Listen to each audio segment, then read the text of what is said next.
Give my sins, Father. You speak through me so that this message will be a successful one, oh Father. In Jesus' name I humbly pray. Amen. So 1 week back, I was thinking on what topic I should speak. But before 1 month, there was a thought in my mind for a question. I got a question in my mind. The question is, what is sympathy? So I came across a word called sympathy. What is sympathy? I want to know the meaning. Like others do mistake, the same mistake I did. I went in search of education. So I want to know what is the real word, what is the meaning for sympathy. I searched Google. It gave me a meaning, an understanding of other people's feeling, especially their problem. So we all know what is sympathy. When someone is under trouble, we show pity for them. That is called sympathy. That's what Google says here. It also says feeling of support or agreement. This is the important thing. They say feeling of support or agreement. So I thought, okay, this is sympathy. So we are showing sympathy. It is a good thing. So this is the meaning. That's what I was thinking. But suddenly a thought came into my mind that what my prophet says, what is true sympathy? So I want to go and find the real meaning of sympathy. Here we should understand what is sympathy. There is a meaning of this word sympathy, so that I will attach this meaning with the next slides that we are going to see. What is sympathy? Here Ellen White writes, what is sympathy? True sympathy. True sympathy, in the book A Call to Medical Evangelism, true sympathy between man and his fellow men is to be the sign distinguishing those who love and fear God from those who are unmindful of his law. Again, when we are showing true sympathy, when I am showing a true sympathy, that means that I am fearing Lord and his commandments. So I have fear and love for my God. That is true sympathy. If there is true sympathy, obviously we can understand Satan makes it as a reverse one. There should be a false sympathy. So I went on search of what is the meaning of false sympathy, because it is a great deception that people fall into false sympathy. Here Ellen White writes, what is the meaning for false sympathy? She writes this. She writes this. Testimonies for the Church, number 24. There is nothing which will please the people better than to be praised and flattered when they are in wrong and darkness and deserve reproof. So she says here, people, they feel better. They feel better when we show sympathy. When it becomes false sympathy is when they are under sin, or when they are doing something wrong, when we go and comfort them in their sin, that becomes a false sympathy. So there are 2-3 occasions that this false sympathy has raised by the devil. The important 2 things we'll see and we move on. First thing, Letters and Manuscripts, volume 5, 1888. The Romanists exulted, expecting to witness the speedy downfall of the Reformation, and they blamed Luther, even for the errors which he had mostly endeavoring to correct. The fanatical party, by falsely claiming to have been treated with great injustice, succeeded in gaining the sympathies of a large class of the people. Here, this Romanists, when this Reformation took place, they said about Luther. They are blaming Luther for the Reformation. Those who stood against Luther they got the false sympathy. How they got? Here it says, succeeded in gaining the sympathy of a large class of people, and is usually the case with those who take the wrong side. They become to be regarded as martyrs. Those who show true sympathy, fear God, they become martyrs. They portrayed that these martyrs are very wrong. What happened, you see, thus the ones who were exerting every energy in opposition to the Reformation were pitied and lauded as the victims of cruelty and oppression. Here, the false sympathy that they showed is those who stood against the Reformation are considered as pitied. They are the victims of cruelty. That's what people are thinking, a false sympathy bought by the devil. Again, when Ellen White writes in letters and manuscripts in many areas, when she is witnessing about people, she writes this importantly that we are going to learn. You know, the warning were sent of God. You know, the communications I sent to you from Europe were truth. When I carried the burdens until my soul seemed crushed, you obtained the sympathy of your friends by leaving the impression upon their mind that I was not just but partial. But my brother, nothing could be more deceptive than this. She mentions that a person got the sympathy from their friends. Whenever there is sympathy, there will be two. The person who gets the sympathy and the sympathizers, those who help the other people to be in sense. Here she says, this is the great deception. This is the great deception. Again, she writes in other letters and manuscripts, volume 5, 1887. I cannot see what other course they could take towards you than they have done at Basel. I feel the tenderest feeling of pity and of love for your soul, but false words and sympathy to sustain you in rebellion and defiance of those whom God has placed in responsible position in His work shall never be traced by my pen. So what she writes here, she acknowledges that she never uses false sympathy in her writing. She writes, there won't be false sympathy when Ellen White is writing. She never did this false sympathy. When a person is under sin, when he is doing something wrong, when we show sympathy,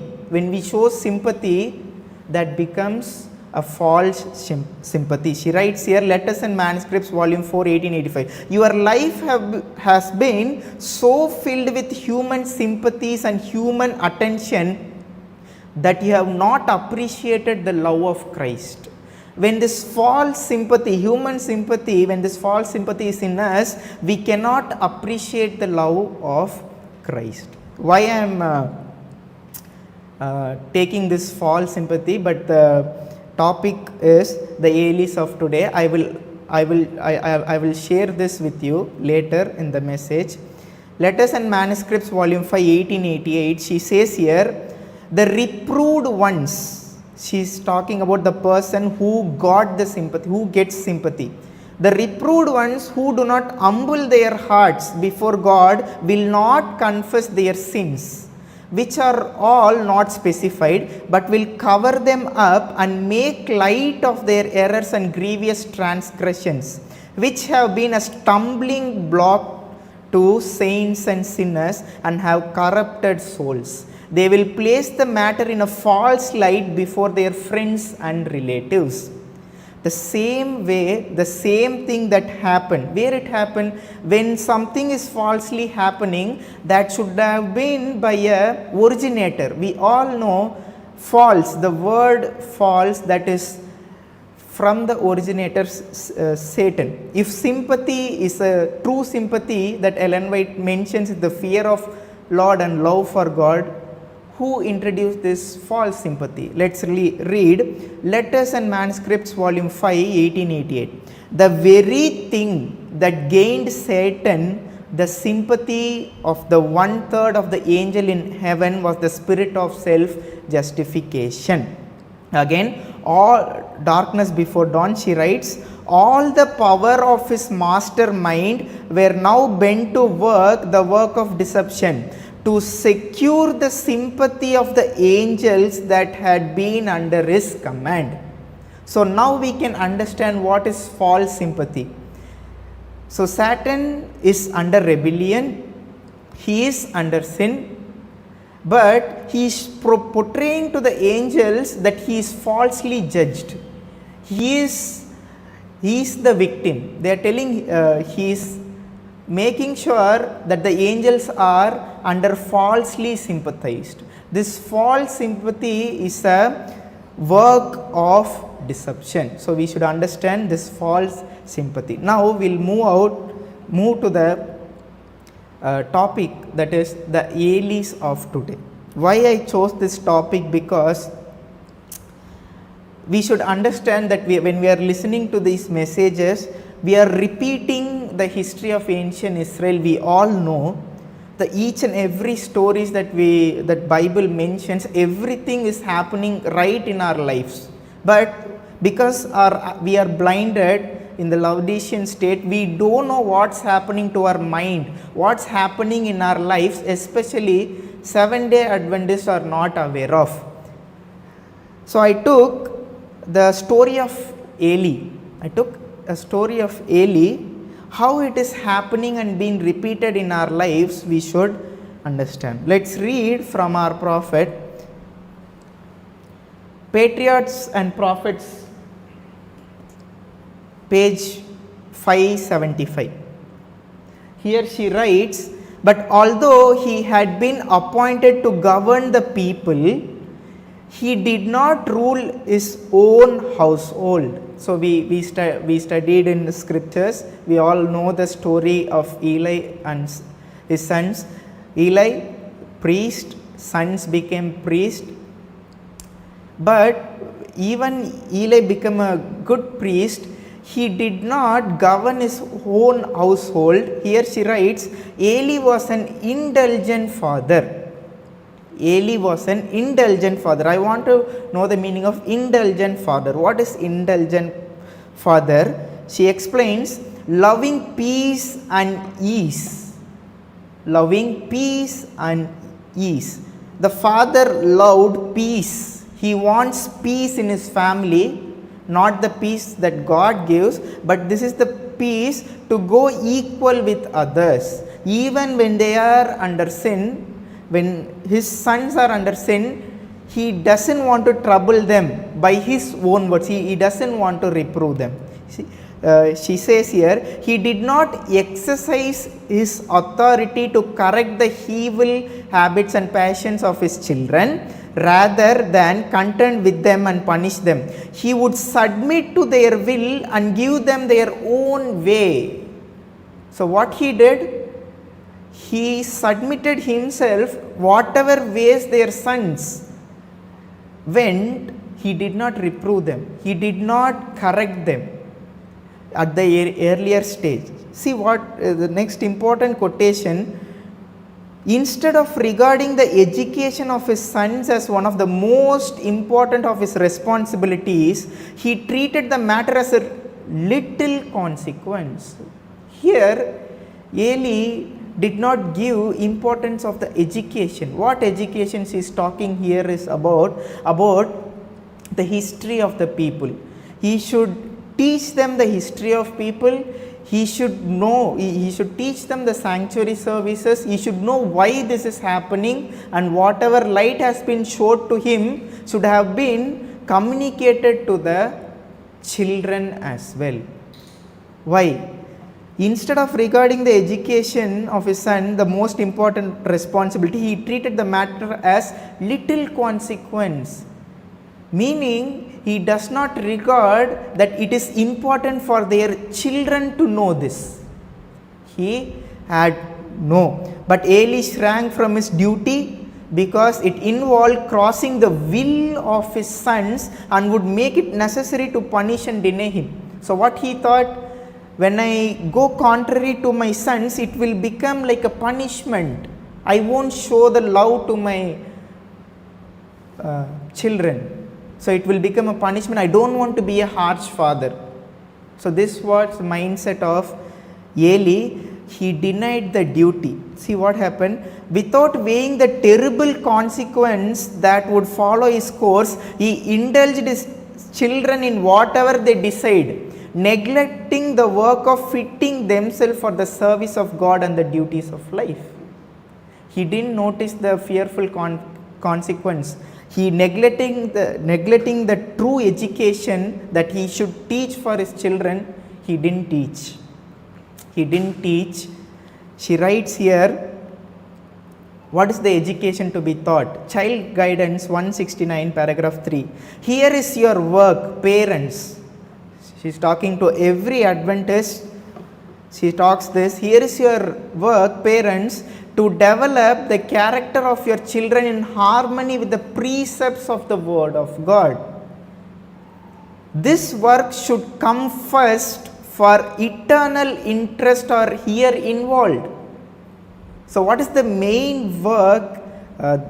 There was a preacher that I love. He shares this. If people know the real reason for getting married, only few will get married. If they know why they are having children, what is the main work God gave them to upbring their children, only few will have children. Here, now when reading, I came to understand this work should come first for eternal interest or here involved. The character building of your children is of more importance than the cultivation of your farms, more essential than the building of house to live in or of prosecuting any manner of business or trade. So in our lives we have this kind of mindset. We need to build a house, we need to upbring our children, we need to provide them with good foods, we want to see them with, mainly in Adventism, as I have seen, they want to send their children to places that has higher international regards, best colleges, best universities. As I told you, we are repeating the mistakes of our ancient people. Can you tell me whose mistake this mindset, whose mistake in Bible that they are repeating again? Any idea? Lot's mindset. Here Ellen White writes, I didn't mention, in the chapter Patriots and Prophets, destruction of Sodom. When Lot entered Sodom, he fully intended to keep himself free from iniquity and to command his household after him. When he entered Sodom, he had that confidence that he will avoid iniquity, he will stay out of sins, and he will order his households not to commit, or he will protect them. But what happened? But he signally failed. The corrupting influence about him had an effect upon his own faith and his children. Connection with the inhabitants of Sodom, bound up in interest in measures with them. The result is before us. So we can see he didn't understand the severity of moving to a place where there is lot of temptations for the children. He didn't notice that. He entered for what reason? Many are still making a similar mistake in selecting a home. They look more to a temporal advantages they may gain than to the moral or social influence that will surround themselves and their families. Many are making the same mistakes. We are not seeing Sodom. We are going back of the riches that is present in the same mistake that Adventist families are making now. See what she writes. They choose a beautiful and fertile country, remove to some flourishing, but their children are surrounded by temptation. When Adventist parents are choosing a place for their children, they should place their children where there is less temptation. Here in today's condition, this is totally reverted. Here she goes on to say, because they are in that locality, in that area, they cannot form a right character. I told you, we read what is the main work. Here she writes, the character building of your children is of more importance. When this character building, when they don't know the character of God, cannot be built. It cannot be built in them. They come across the same problem that many are facing today. So we need to choose.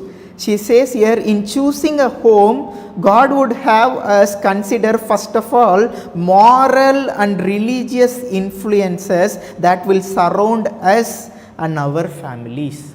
So before we could place our interest, Adventist homes that we place, we see for the betterment of the children. We want them to live happily. We want them to not to have struggles in their life. But we don't look upon the influences of where they are sending, with whom they are mingling, where they are staying, what is the mindset of their children. They cannot know. What is the other mistake that Eli did, we are going to see. So here, after quoting about Moses, here she is about Abraham, she says, Eli allowed his sons to control him. The father became subject to the children. The curse of transgression was apparent in the corruption and evil that marked the course of his sons. They had no proper appreciation of the character of God or of the sacredness of his law. Coming to the next, moving on, the father had not corrected their wants of reverence of his authority, had not checked their disrespect of the solemn services of sanctuary. When they reached manhood, they were full of the deadly fruits of skepticism and rebellion. So when they are in their childhood days, Eli didn't do this. He didn't make them holy. There is no appreciation when the two sons are young. They don't know the character of God. They don't know the sacredness of law. The same mistake Adventists are doing right now. Now, what is the problem? Why sons are not having the sacredness of his law? They cannot able to appreciate in their minds. What is the main key? I went to search what is the main point behind this. Ellen White mentions, those who have been training their children in an improper way need not despair. Let them become converted to God and seek for the true spirit of obedience, and they will be enabled to make decided reforms. In conforming your own customs to the saving principles of God's holy law, you will have an influence upon your children. First, parents should have the spirit of obedience. Then the decided reformation will happen in them. Ellen White mentions, I don't want to keep here because she mentions many prodigal sons are being brought in Adventist family. Many prodigal sons are. Why? She mentions because there is no moral character in parents. The children cannot able to understand the character of God. They cannot able to see the character of God in their parents, so they cannot able to appreciate this. So what is the solution she gives here? In conforming your own customs to the saving principle of God's holy law, you will have an influence upon your children. So parents should understand this point clearly. A decided reformation should happen in the family so that the child can see and change. The same mistake what happened in the ancient time, it's repeated right now. The next deception that we are going to see, each and every parent should understand this deception. What is it? Let's read Patriarchs and Prophets 5:78. God charged Eli with honoring his sons above the Lord. What is the meaning? God charged Eli with honoring his sons above the Lord. Which commandment he is? Which commandment? Commandment. What is the meaning? He is not telling his sons are God, but what he is doing? Ellen White mentions, what she mentions, those who follow their own inclination in blind affection of their children, indulging them in the gratification of their selfish desires, and do not bring to bear the authority of God to rebuke sin and correct evil, make it manifest that they are honoring their wicked children more than they honor God. So how we can honor our children above God? How? She mentions, when they are doing some selfish desires which are contrary to the law, that they have to reprove, rebuke, correct the evil of the children. In Adventism, when it is going, when children are in correct evil, you know what happens? They say the same mindset of Eli, the same mindset. They are small, they are young age, they will understand when they come to my age. That is the same mistake Eli did.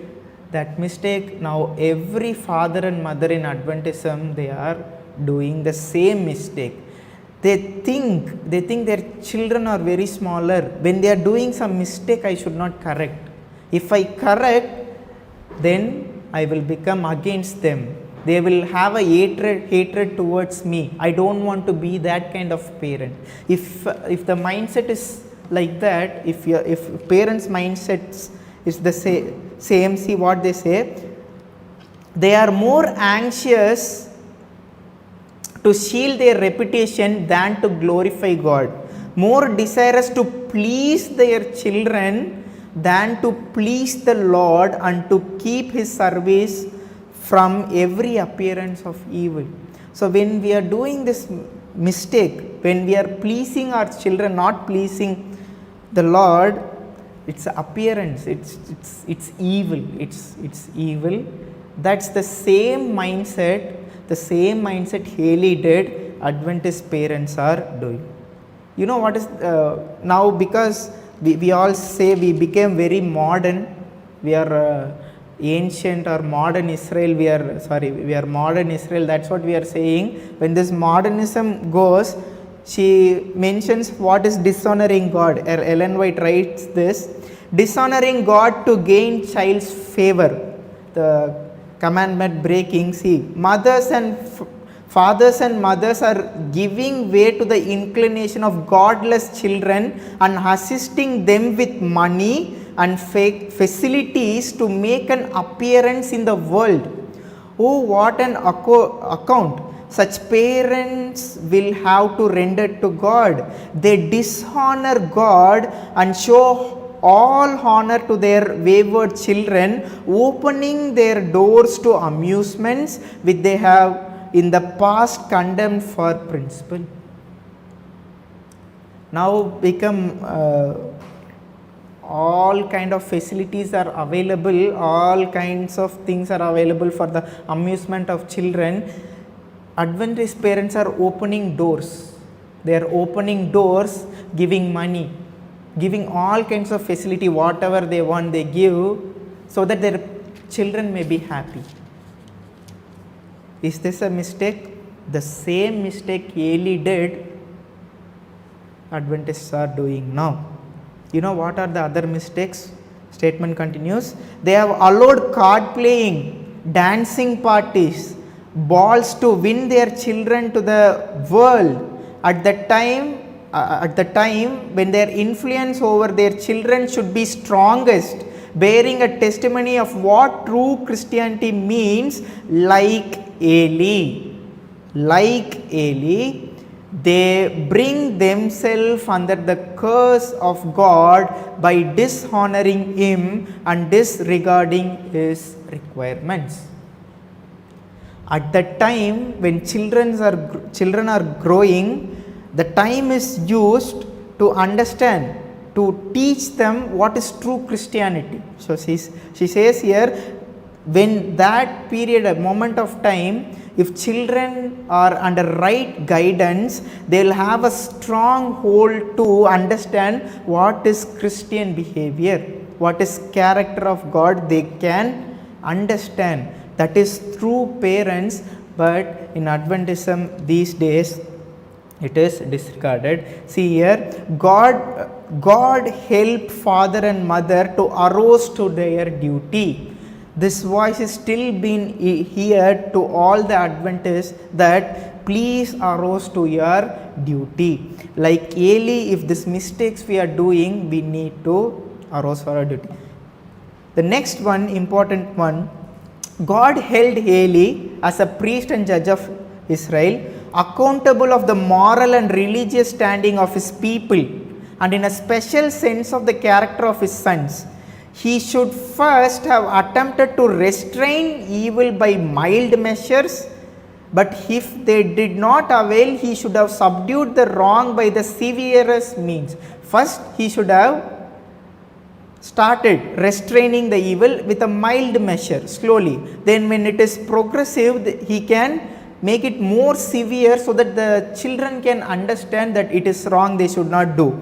He incurred the Lord's displeasure by not reproving sin and executing justice upon the sinner.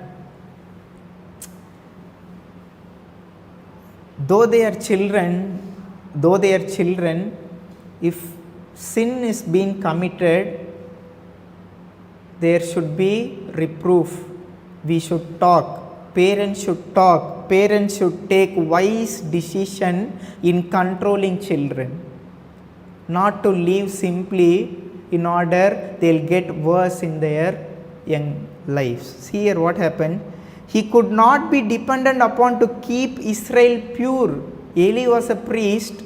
First he's priest to his house, then to the nation. He didn't do the work, the duty of a father, duty of a parent he didn't do. She says he could not be depended upon to keep Israel pure. He didn't keep his sons pure. How could he keep Israel? Same thing. When we cannot able to do this in our family, we are proclaiming message, the last present message, like third angel's message, we are whole Adventist we are preaching this, but when we see our house condition, it is lost, because their sons and their daughters are not well taught.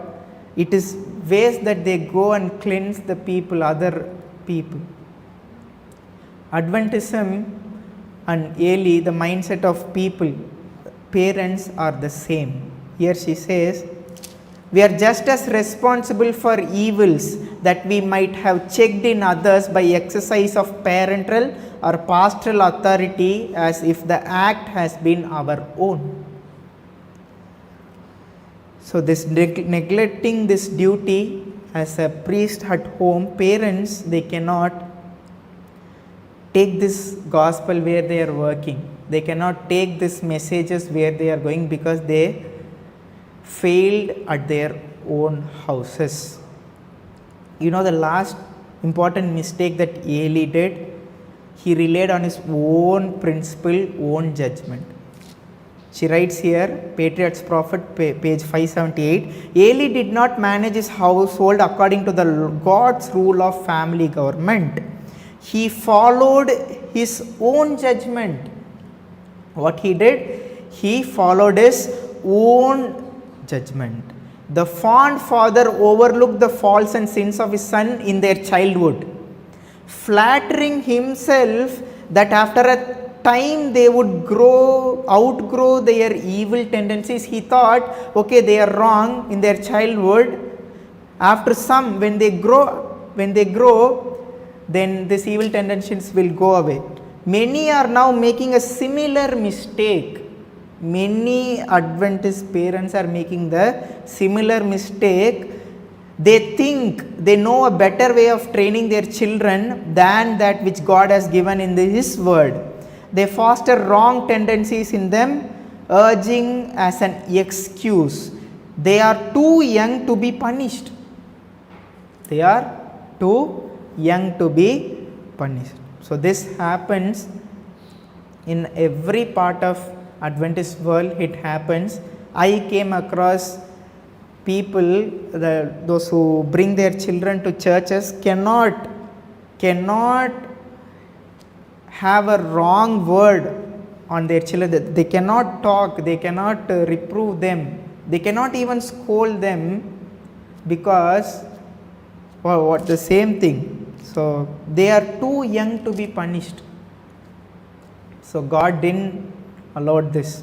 So my father used to tell me, there is a Bible verse that when a father does not take stick in his hand, he is against his son.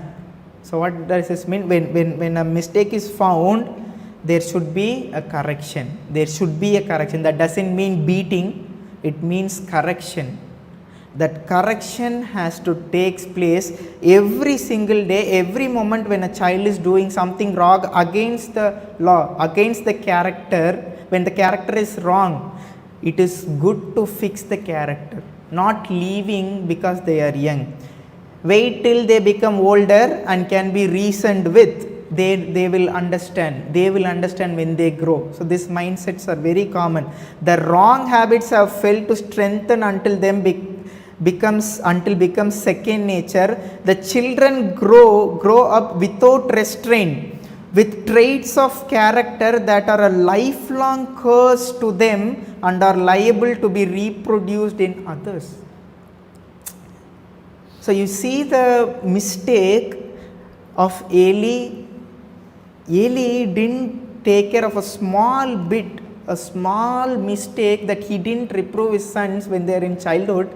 That became a big trouble, that the priest, when you read 2 Samuel, you can understand the works of Eli's sons. When an offering is given, sacrificial offering is given, they took the majority part of it, they want for their pleasure. So they cannot able to understand the sacrificial system. They cannot understand the purpose of sanctuary. They don't know anything, because they were not taught. As we read, the education, the true education was not spoken by the father to the sons. Same mistakes that we are doing. Now we are telling that we are in the last days. Many Adventists say we are proclaiming message. We are proclaiming Jesus is coming soon. So I would urge you, tell that word to your son or to your daughter. Tell Jesus is coming soon. Tell there is a three angels message. You tell to them.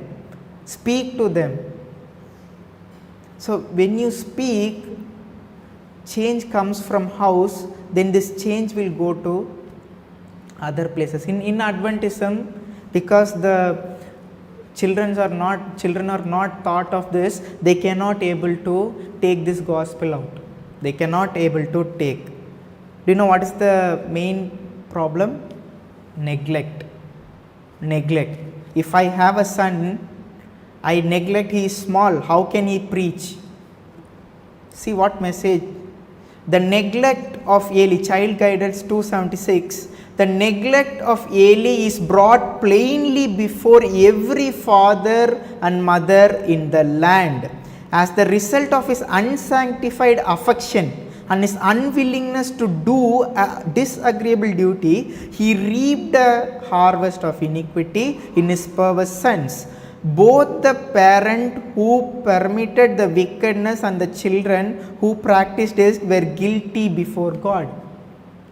Both are guilty before God, and he would accept no sacrifice or offering for their transgression. Children are making mistake, when we are calling ourselves Adventist, if they are doing mistake, that will fall on us. You see here what she says here about this neglect. Child Guidance, page 561, paragraph 2. When God asks, where are the children? Parents who have neglected their God-given responsibilities but must meet that neglect in judgment. What? Who have neglected their God-given responsibilities must meet that neglect in the judgment.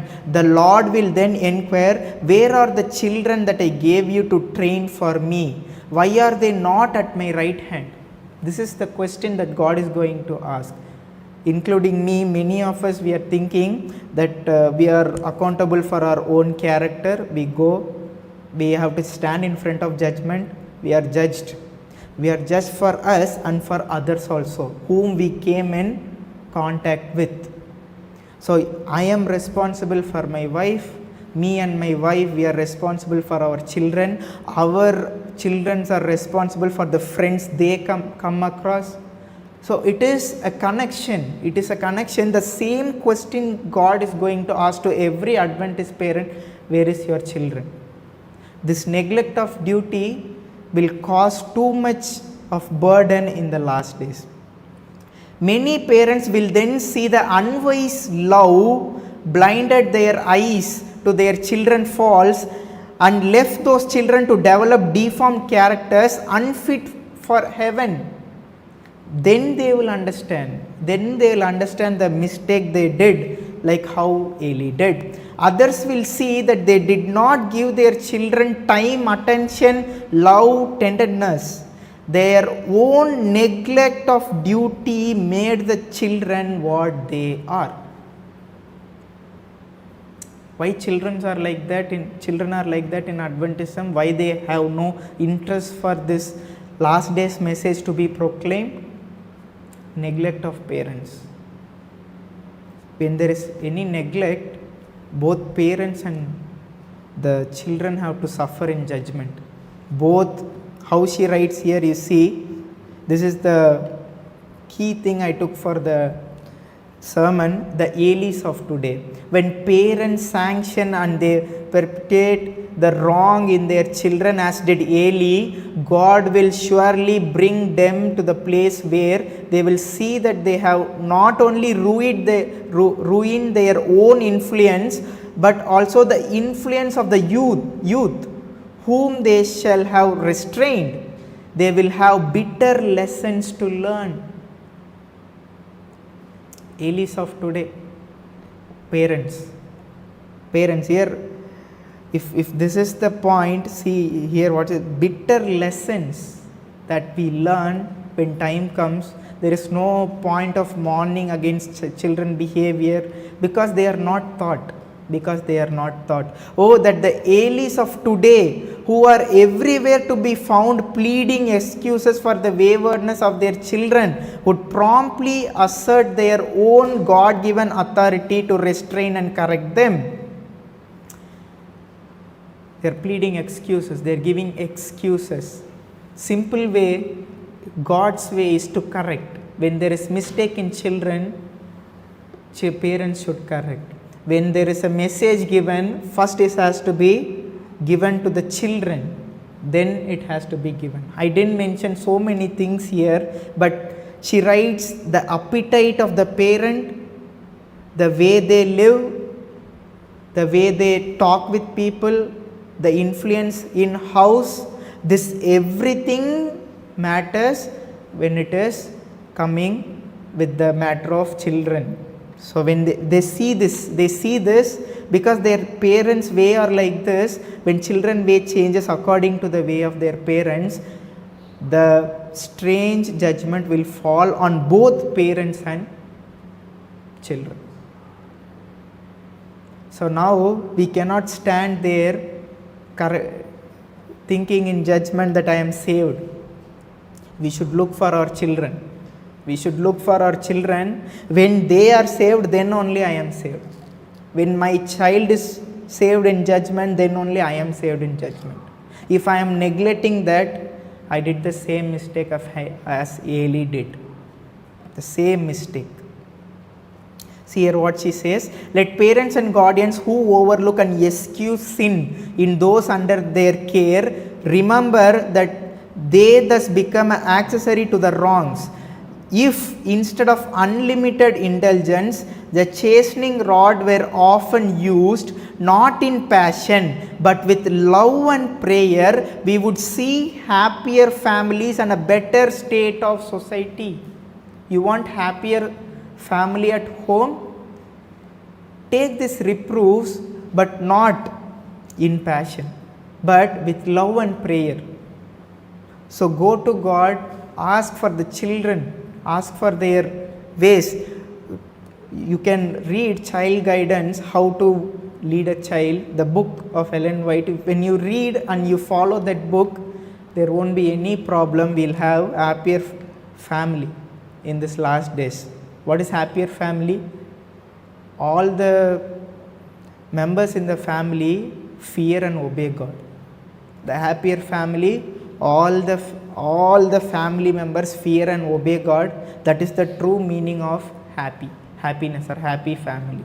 When you want that kind of happiness, here she writes, you have to reprove them, you have to correct them with love and prayer. We need to teach them. Remember first 6 slides what we studied is about false sympathy.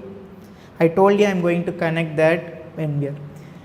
Eli did the mistake of false sympathy. Eli did the mistake of false sympathy, or we can call it false love and sympathy. Child Guidance, page 179, paragraph 1. By misguided love and sympathy, parents may indulge their affection for their children at an expense of obedience to God's holy law. They have the false sympathy towards children. Even when they are disobeying God's holy law, they leave them as they like. This is happening right now? It happens. So one incident I can give. I'm a nursing student. We get often Sabbath exams. Leaders'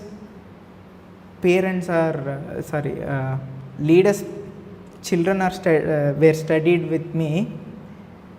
Their parents, they say go write on Sabbath because you have to waste 1 year. Again you have to wait 1 year to write the next. You just write.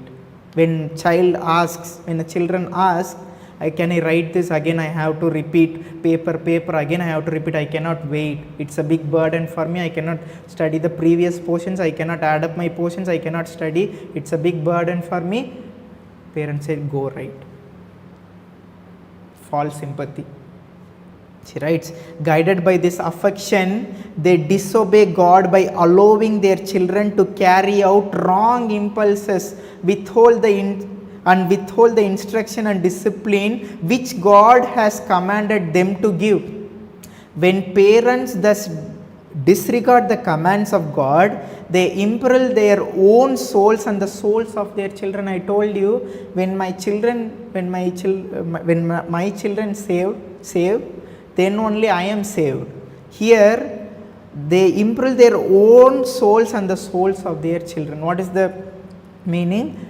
Blind sympathy. They call it as blind love and false sympathy. This false sympathy ruins my soul and my child's soul. She writes here, Child Guidance, page 563, paragraph 4. The false sympathy and blind love of their parents cause them to excuse the faults of their children and pass them by without correction, and their children are lost in consequence, and the blood, please listen carefully, and the blood of their souls will rest upon unfaithful parents.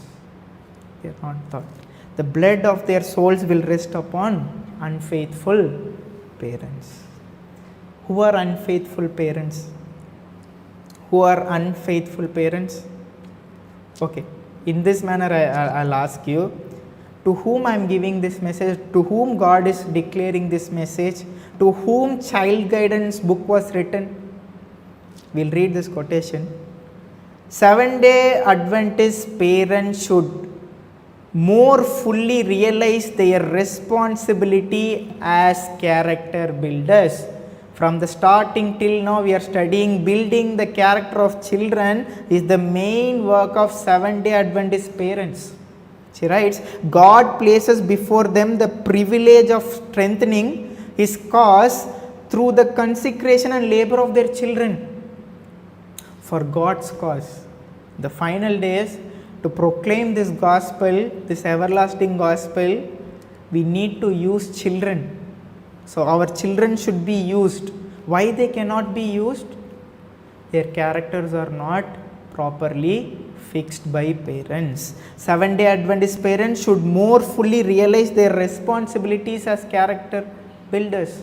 So this character is not built in our children. They cannot take the work that God is giving to them. Each and every children in Adventism have a work to do. Their work to do. They cannot see the truths that are being proclaimed.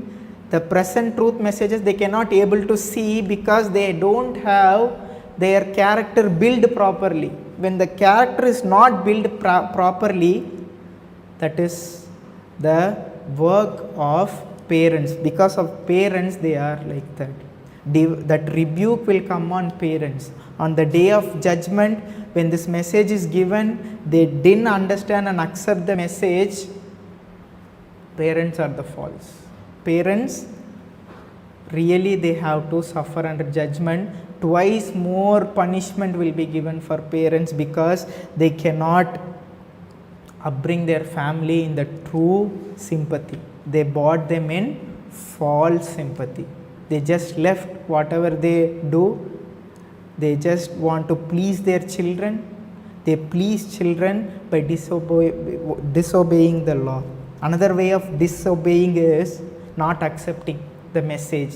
When a message is coming, disobeying is you not accept, you are disobeying. When children are not accepting, that means parents are not accepting.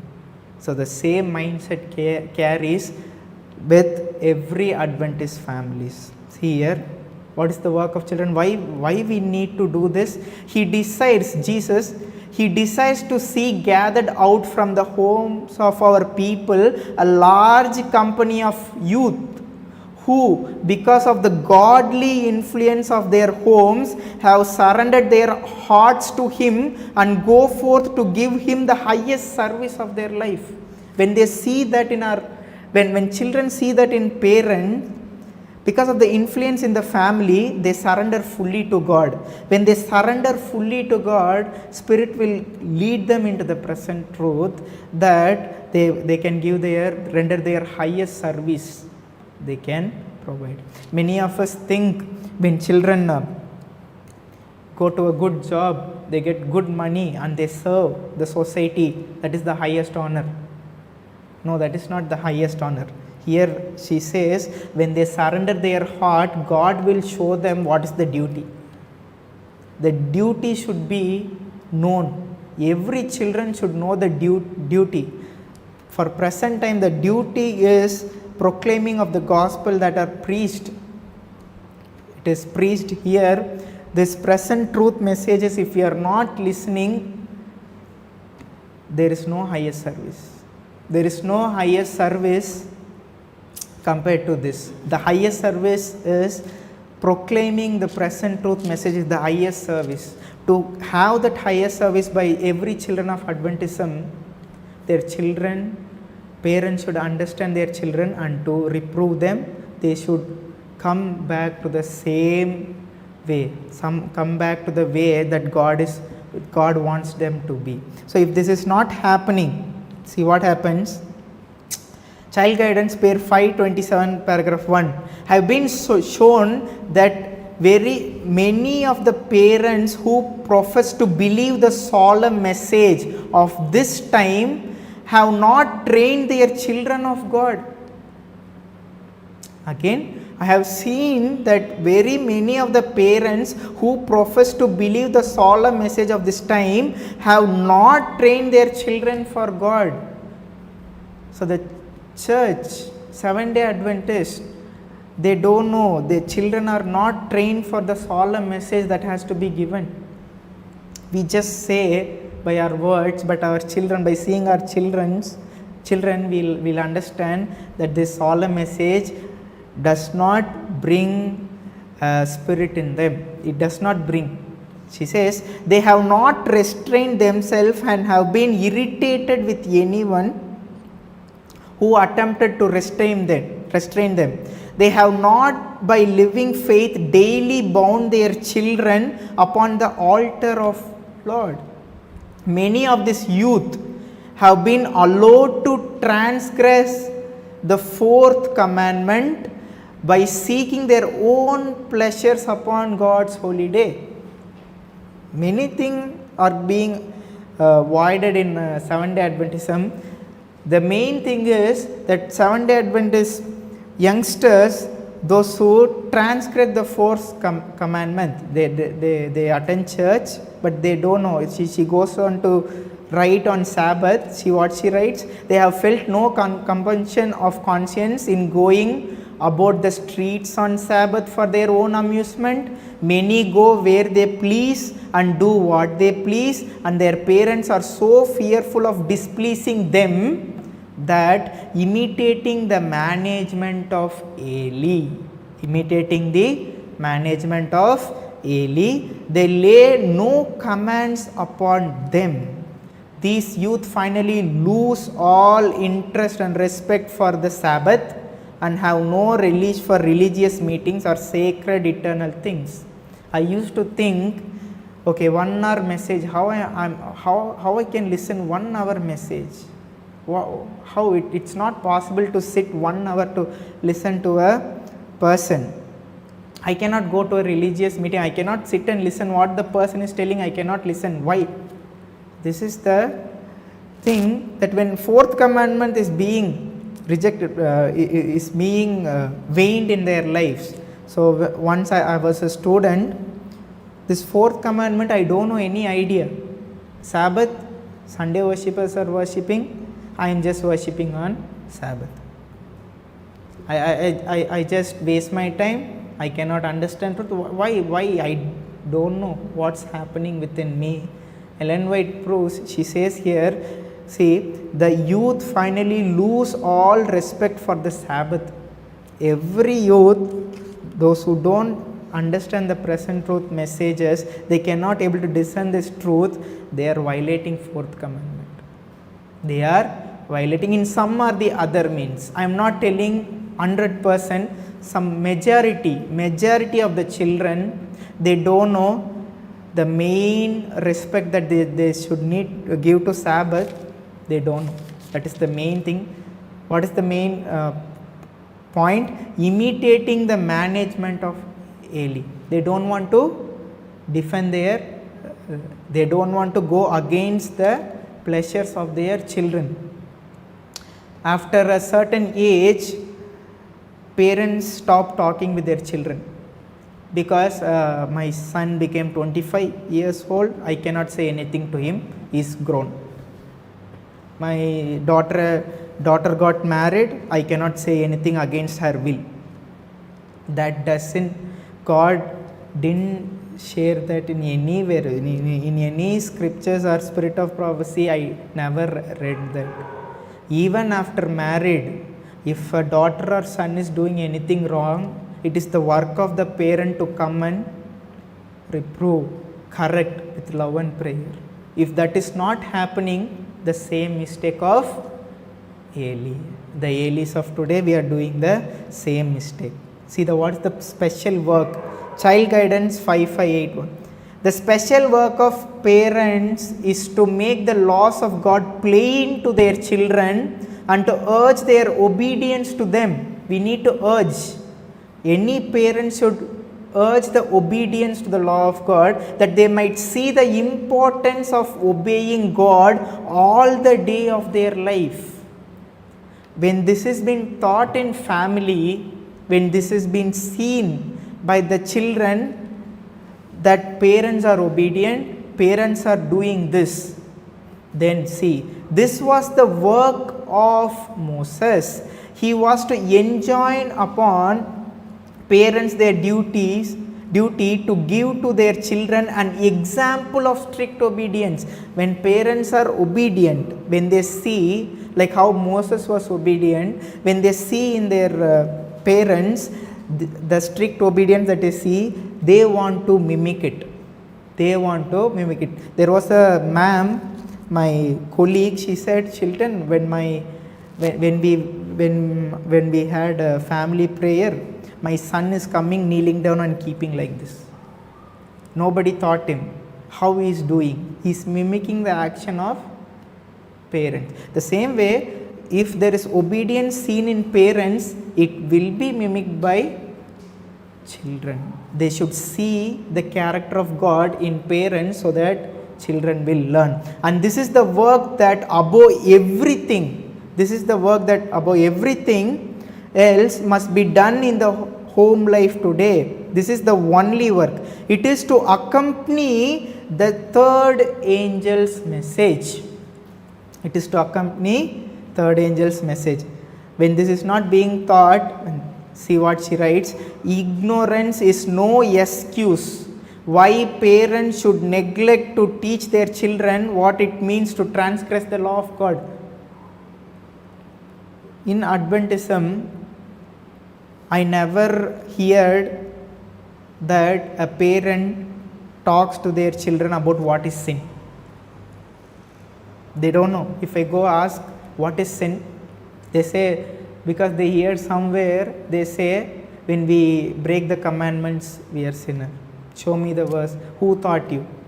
No parents. Parents won't teach this. Here she writes, they should teach what is the real meaning of transgressing the law of God. They should teach their children. The light is abundant. None need to walk in darkness. None need to be in ignorance. God is verily our instructor today, as he was the teacher of the children of Israel.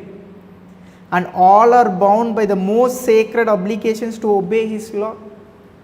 The same way, the same God leads us. God, our instructor, even today he leads the way how he led children of Israel. So if that is the case, when Eli neglected his sacred duty as a father, that means we are neglecting now. We should obey. We should not neglect. When God is our instructor, parents won't. In a house, if God is their instructor, parents will teach obedience and God's law to their children. Why I am telling this? When you do this, what happens? I heard what is the happiest moment for any parent's life? When they see their children's success, when they give admonition that because of my parent, I am in this position. You might have seen in so many areas. If a person completes MBBS, gets doctor position, who did this? Because of my parents, they did this, they suffered a lot for our good. So these everything they say, do you know when good admonition any mother or parent will get? During judgment from children. See what she writes. Child guidance, page 564, paragraph 1. When the judgments shall sit and the books shall be opened, when the well done of the great judge is pronounced and the crown of immortal glory is placed upon the brow of the victor, many will raise their crowns in sight of the assembled universe and pointing to their mother, saying, she made me all I am through the grace of God.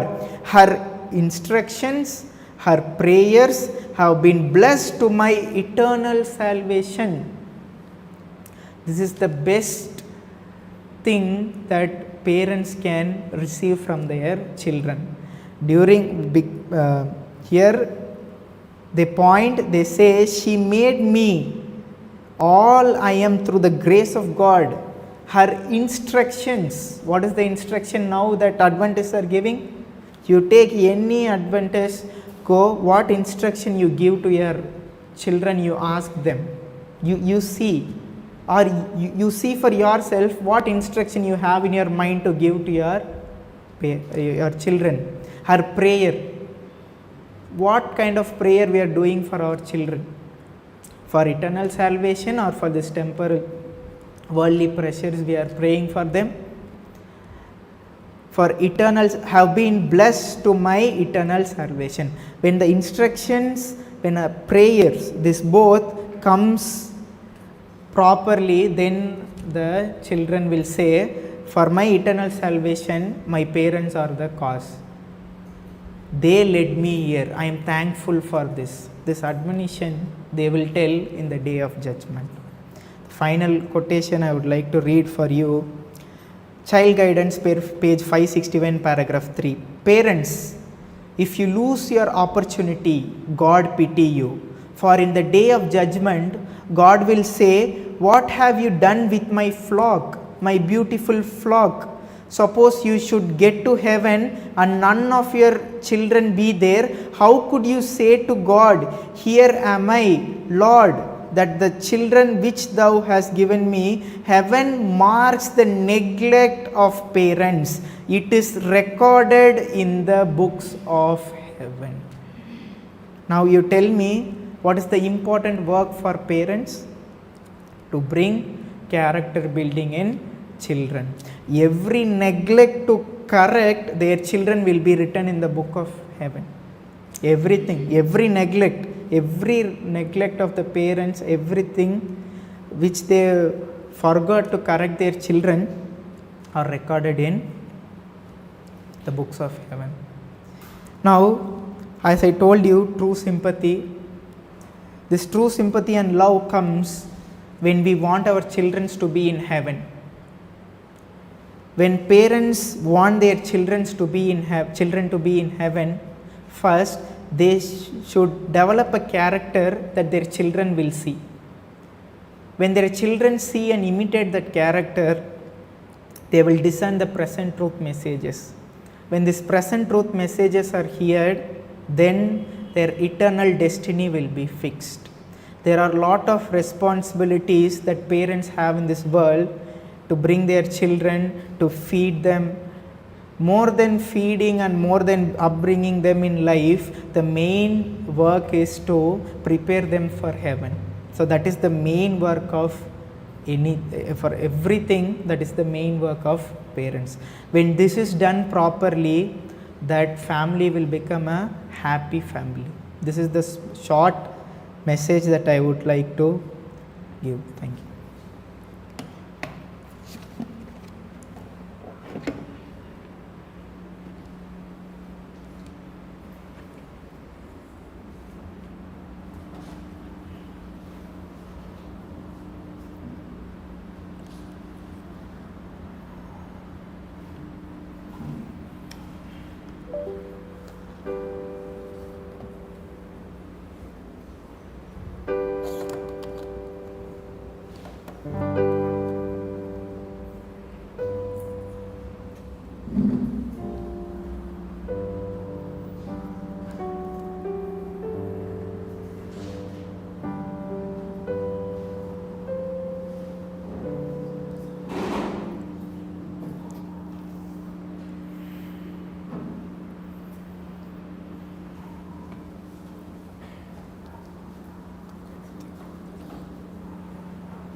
For our closing song, shall we all rise and sing?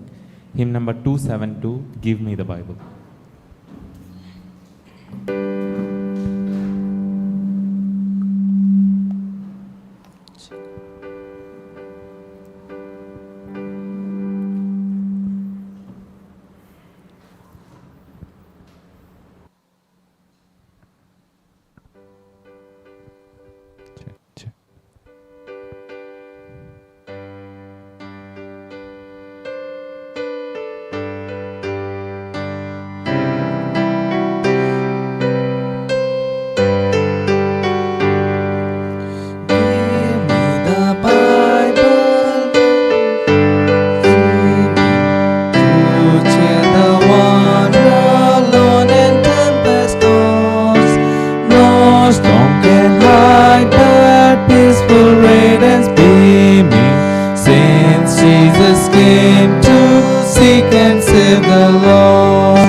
the Bible when my heart is broken, when sin and grief have filled my soul with fear. Give me the precious words by Jesus spoken. Hold up His hand to show my Savior near. Give me the Bible, holy message shining. The light shall guide me in the narrow way. Precept and promise, law and love combining, till night shall vanish in eternal game. Give me the Bible, all my steps enlighten. Teach me the danger of this race below. That lamp of safety o'er the groom shall brighten. That light alone the path of peace can show. Give me the Bible, holy message shining. Thy light shall guide me in the narrow way. Precept and promise, law and love combining, till night shall vanish in eternal day.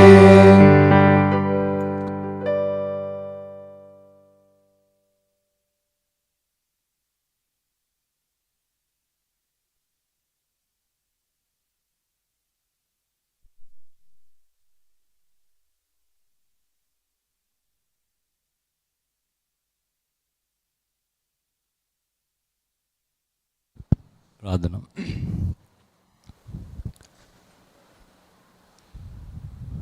కృపగలను ప్రభువా, ప్రేమగలను తండ్రి, మీ కృపను బట్టి ఇంతవరకు మమ్మలను దీవించి ఆశీర్వదించి మీరు పరిశుద్ధపరిచి ఆశీర్వదించిన విశ్రాంతి దినమున ప్రభువా జరిగిన ఆరాధన కార్యక్రమాంతటిలోనూ మీ సన్నిధిని మాతో ఉంచి మీరు మాతో మాట్లాడినందుకు మీకు స్తోత్రములు ప్రభువా. ప్రత్యేకంగా ఈ రోజున తండ్రి ఫాల్స్ సింపతి గురించి మేము తెలుసుకున్నాం ప్రభువా.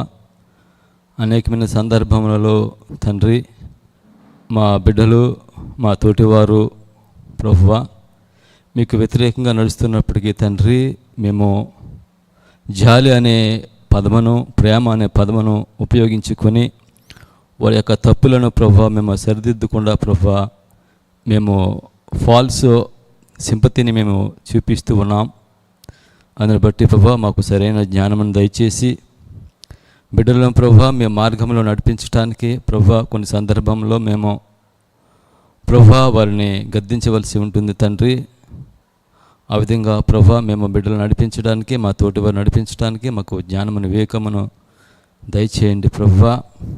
మీ మాటను యథార్థంగా బోధించడానికి, ప్రకటించడానికి, మాట్లాడటానికి మాకు కావలసిన జ్ఞానమును, వివేకమును దయచేయండి. అన్ని విషయంలో ప్రభువా మీ చిత్తమును పరిపూర్ణంగా తెలుసుకుని మీ చిత్త ప్రకారం మేము నడుస్తూ ఇతరులను నడిపించే జ్ఞానమును మాకు దయచేయమని ఇక్కడ తల వంచిన బిడ్డలను, ఆన్లైన్లో వీక్షిస్తున్న మీ యొక్క బిడ్డలను మీరు దీవించి ఆశీర్వదించి మా అందరికీ పరిపూర్ణ స్వస్థత దయచేసి మీకు మహిమార్థమే నడిపించమని యేసయ్య నామములో అడుగుతున్నాం తండ్రి.